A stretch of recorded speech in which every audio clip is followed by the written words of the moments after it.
When you go to color your Cezanne-inspired still life, I want you to think about a couple things that Cezanne does. If you notice, he uses lots of different colors and not just one single color. You can see on his table he has blues, he has greens, he has pinks and reds and some light browns. On the wall he has yellows, blues, greens, and even in his fruit he has many different colors. This apple has red, orange, yellow, green, all mixed together to create a more playful and colorful look. When I go to color my still life, I'm going to be thinking about all of these things. I'll think first, I know apples are red, but I could also bring in some orange. I could also bring in some yellow. And maybe I also want to bring in a little bit of green or even maybe some beige. Let's start. Again, I can use the tip of my crayon, or I can turn it on the side and I can use the side of my crayon.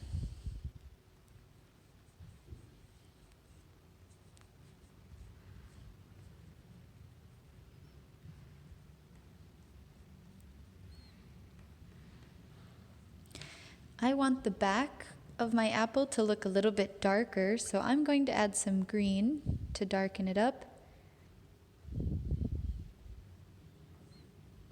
Maybe add a little green down here. I'm going to throw in some yellow. Maybe some orange.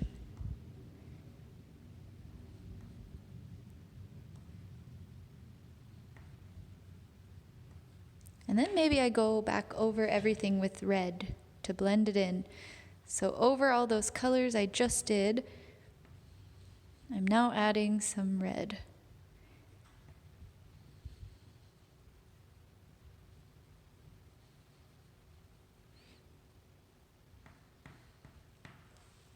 To make the whole of my apple feel realistic, I'm going to add a darker color because the shadows go inside of the apple. So I'm going to use a blue. And then I'm going to take my red crayon and I'll show you what I do. I'm going to take my red crayon and just draw some lines out of my apple.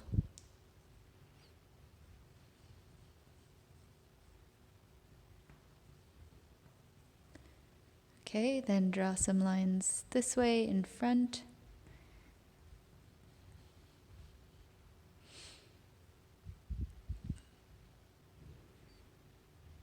Okay, and I can even think about blending with my finger if I want to make those colors go closer together.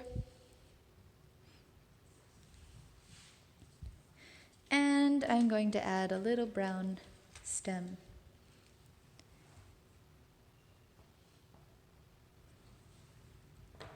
Maybe I also add some blue to the stem so he is darker, he stands out.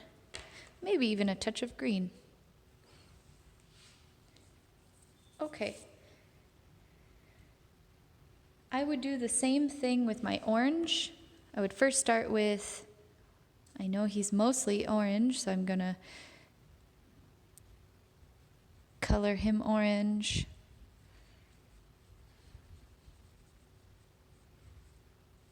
Maybe I add in a little bit of yellows. Maybe a little bit of blue at the bottom because he's hiding behind those other fruits. He has a little bit more shadow on him. And maybe I add a little bit of beige for the where the stem would be on the orange. Okay. I can do that with the rest of my fruit. For the background, again, we want to be inspired by Paul Cezanne. So I'm going to think about maybe a light color for my background, and I'm going to think about what other colors I can bring in. This is going to take a lot of coloring, so to save some time and to create a cool effect, I'm going to take the wrapping off of my crayon. If I take any wrapping off, I'm putting it in the scrap basket at my table so that we can throw it away and we don't make a mess. And I'm going to take my crayon and color that whole background. Now I have to be careful when I get close to my fruit. I don't want to cover him up. So then I have to take, whoops, there's a little bit of red on my crayon. I have to take my tip and go a little more carefully over this.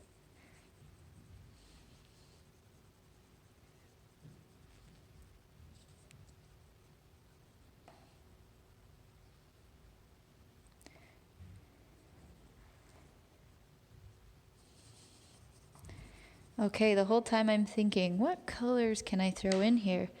Maybe I want to add a little bit of blue. Go back over, blend it in. Maybe blend it this way. Maybe I want to add some touch of green a few places.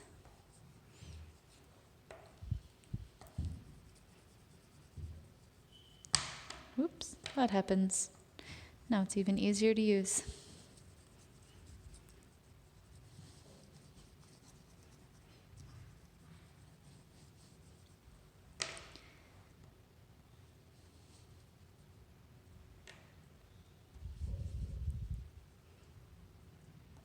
You can add colors as you wish. If you don't like the look, if you don't like the style that Paul Cezanne paints in, you don't have to color it like that. It's your artwork. You get to choose.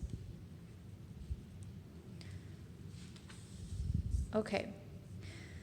I'm going to stop here. Remember some key things to think about. What colors can I blend together? How can I layer colors? And how can I make things look realistic, like they're real, but also playful? How can I be a little playful with my colors?